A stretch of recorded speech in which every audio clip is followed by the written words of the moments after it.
The Grand Hall of Arthur Prime shimmered under golden light. Dozens of alien delegates, scholars, and nobles lined the ancient crystal balconies, all in attendance for the annual Galactic Empathy Symposium, a gathering meant to foster unity.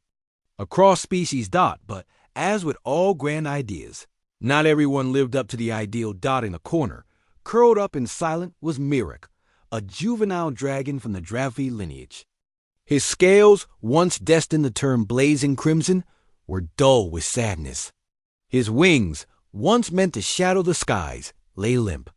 He had not spoken a word since his kind had been labeled archaic relics of aggression by the interstellar peace. Accord? Now, dragons were ceremonial at best, decorations at worst dot, as scholars buzzed about advanced empathy circuits and psionic simulations. Mirok became the target of quiet ridicule. Why invite a dragon? Isn't he more fire than feelings? He should be in a museum. They never adapted. Not like humans did. He tried to ignore them, but his ears twitched. His tail tightened. Even the youngest hatchling could feel the sharp sting of being dismissed. And then a sound broke the room's rhythm. A tiny laugh. Gurgled and joyful, a human toddler barely 2 years old waddled into the hall with clumsy steps. He was supposed to be in the embassy nursery, but as usual, Eli had escaped. His mother, a human diplomat named Claire Renna, was just realizing he was missing. But Eli had already found his way to Mirok. The room went quiet as the baby approached the young dragon. Delegates expected fear or confusion, but Eli didn't flinch. He walked up to the massive beast, reached out with his tiny hands, and gently touched Mirok's muzzle. Mirok blinked. No one's touched him like that since his mother was caught in a diplomatic crossfire. His instinct screamed to pull away, but he stayed still. The baby giggled, pressed his forehead to Mirok's snout, and hugged him. Not a hesitant hug, not a curious one, a genuine, fearless, toddler hug warm. Small arms wrapping around the base of a being that could shatter metal with a roar. Gasps echoed through the hall.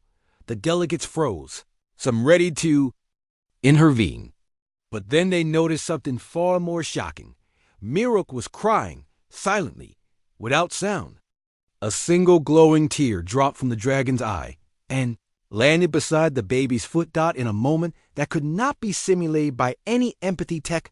A bond had been formed, one that no law, treaty, or scientific metric could quantify.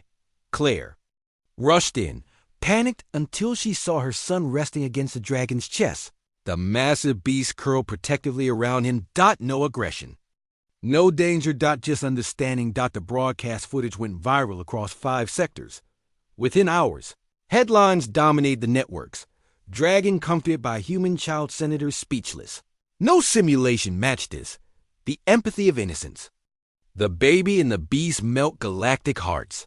Scholars rewrote their definitions of sentient bonding.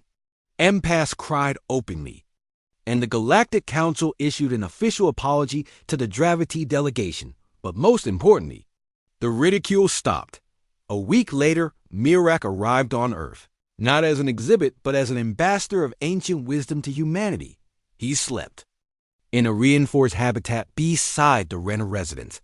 Every morning, Eli would run outside with a toy spaceship in one hand and half a cookie in the other. "Fly with me, Mick."